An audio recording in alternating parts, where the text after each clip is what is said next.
हमारे पावन दीपावली पर्व से सनातन धर्म की अनेक कहानियाँ जुड़ी हुई हैं। कुछ विशेष कहानियों को आपके समक्ष प्रस्तुत किया जा रहा है। प्रथम कहानी के अनुसार आज ही के दिन भगवान श्री राम रावण का वध करके अयोध्या में लौटकर आए थे।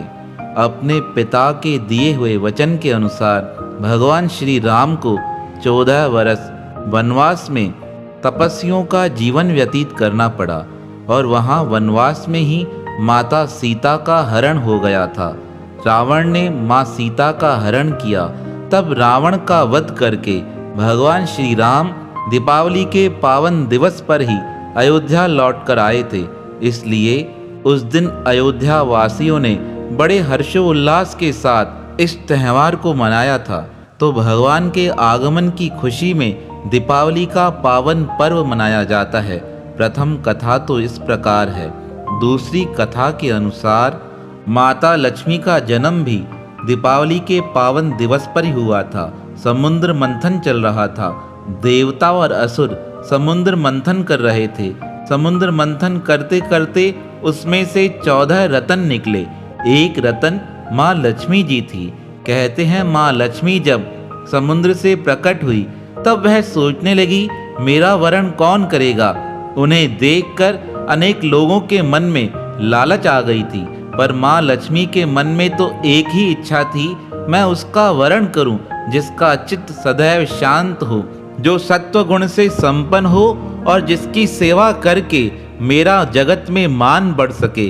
कहते हैं तब सब और निहार कर माँ लक्ष्मी जी ने जब भगवान विष्णु की ओर देखा, उन्हें देखकर माँ लक्ष्मी जी का हृदय प्रसन्न हो गया और उनमें वह सब गुण उन्हें दिखाई दिए जिनकी कामना माँ लक्ष्मी ने अपने हृदय में की थी। ऐसा सोचकर माता लक्ष्मी जी ने अपने हाथों में पड़ी फूलों की माला भगवान नारायण के गले में डाल दी।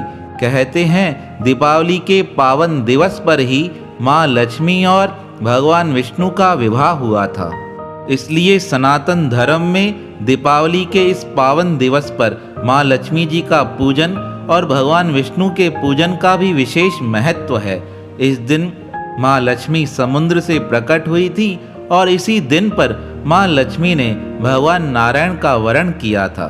तीसरी कथा के अनुसार कहते हैं दीपावली के पावन दिवस पर ही भगवान श्री कृष्ण ने नरकासुर राक्षस का वध किया था। कहते हैं नरकासुर राक्षस ने अपने बंधन में अनेक राजाओं की पुत्रियों को बंदी बना लिया था। वह उन राजाओं की राजकुमारियों को मारकर एक बड़ा ही यज्ञ करना चाहता था। उसे लगता था इन्हें मारकर मैं स्वर्ग के सिंहासन पर राज कर लूंगा। पर कहते हैं भगवान श्री कृष्ण को उसकी यह सारी करतूत पता चल गई। तब भगवान श्री कृष्ण ने अपने चक्र से नरकासुर को मारकर उन सब राजकुमारियों को उस दुष्ट राक्षस के बंधन से मुक्त करा लिया था। जिस दिन भगवान श्री कृष्ण ने नरकासुर का वध कर सब रानियों को बंधन से मुक्त कराया था, कहते हैं वह भी दिन दीपावली का पावन पर्व था। इसलिए दीपावली के पावन पर्व को विशेष उत्साह के साथ मनाया जाता है। दीपावली की चौथी कथा के अनुसार दीपावली के पावन पर्व पर ही पांडवों का 13 वर्ष का वनवास संपूर्ण हुआ था। कहते हैं कार्तिक के अमावस्या के दिन ही पांडवों का 13 वर्ष का वनवास पूरा हुआ। तब उन्होंने भगवान श्री कृष्ण को आगे करके अपने पूज्य पिता धृतराष्ट्र के पास संधि करने के लिए भेजा था, पर धृतराष्ट्र अपने पुत्र के मोह में अंधा था। भगवान श्री कृष्ण के आने पर भी वह उनकी बातों को माना नहीं।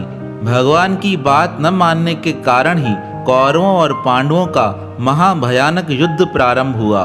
कार्तिक अमावस्या की दीपावली के दिन ही पांचों पांडवों का वनवास पूरा हुआ था। इस बात की खुशी में हस्तिनापुर के कुछ सच्चे भक्तों ने पांडवों के वनवास समाप्ति के उपलक्ष्य में अपने घरों में दीपक जलाए थे।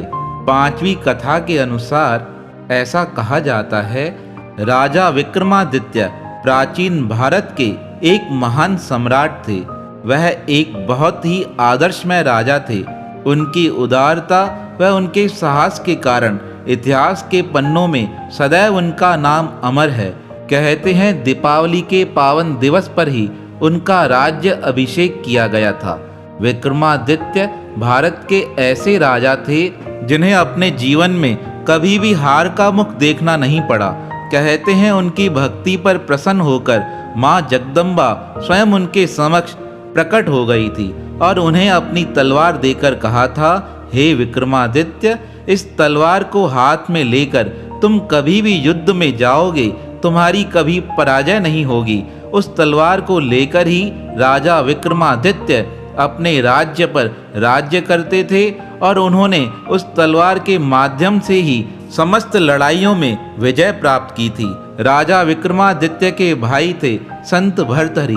भर्तहरि के विषय में कहा जाता है, उन्होंने भगवान की इतनी तपस्या की, उनकी साधना से प्रसन्न होकर उनके गुरुदेव ने उन्हें वरदान दिया था, हे भर्तहरि, अब तुम जगत के कल्याण के लिए पुस्तकों की रचना करो। उन भर्तहरि ने ही 3 पुस्तकों की रचना की थी, श्रृंगार शतक, नीति शतक, वैराग्य शतक।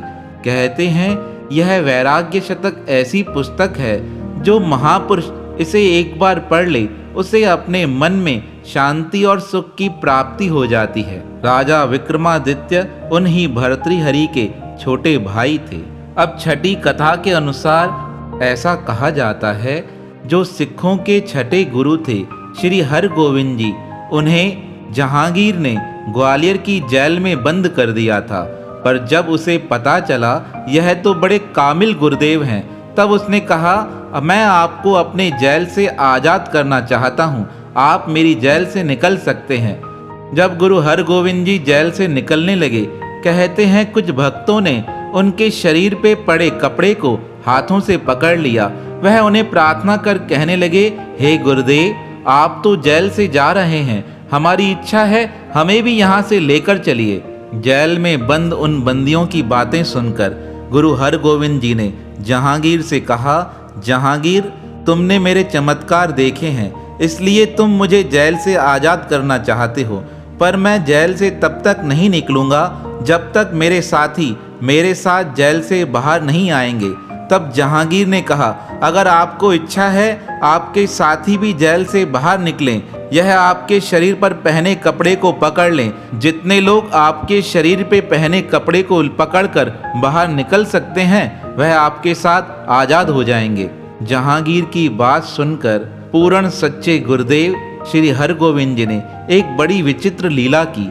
उन्होंने अपने शरीर पर पहने कपड़े का आकार इतना बड़ा कर दिया कि सारे बंदियों ने उनके कपड़ों को पकड़ लिया।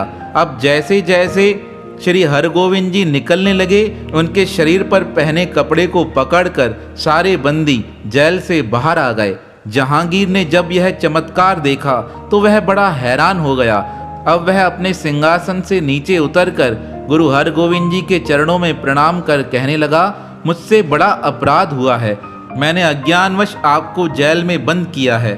आप जैसा आदेश करेंगे मैं वैसा करने को तैयार हूँ। जहांगीर को आदेश देकर सब बंदियों को बंधन से आज़ाद करा दिया था। कहते हैं जिस दिन वह सारे बंदी उस बंधन से आज़ाद हुए, वह भी दीपावली का पावन पर्व ही था। इसलिए सनातन धर्म में दीपावली के पावन पर्व को विशेष उत्साह के साथ मनाया जाता है। और जाते जाते आप सबसे एक ही बात कहनी है, दिवाली का पावन पर्व आप सब मनाते हैं, पर यह मनाना तब सार्थक होगा जब आपके आस पड़ोस के लोग भी दीपावली का आनंद ले सकें। अगर आपके घर पे छोटे बच्चे हैं, आप उनके लिए थोड़े पटाखे और मिठाइयाँ लेकर आ रहे हैं, तो ध्यान रखिएगा आपके पास में कोई गरीब परिवार है, थोड़ी मिठाइयाँ थोड़े पटाखे उसके घर भी देकर आइएगा।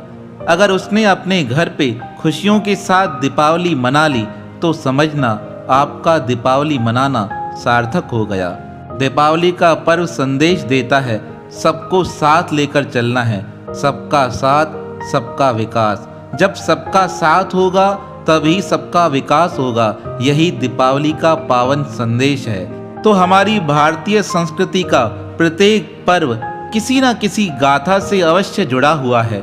यह दीपावली का पर्व हमारे जीवन में यह संदेश लेकर आया है कि किस प्रकार भगवान राम ने अपने पिता की आज्ञा मानकर अपने जीवन को दिव्य बना दिया, किस प्रकार पांडवों ने 13 वर्ष वनवास को सहन किया पर वह सच के मार्ग पर चलते रहे, कभी भी उन्होंने अधर्म का मार्ग नहीं लिया।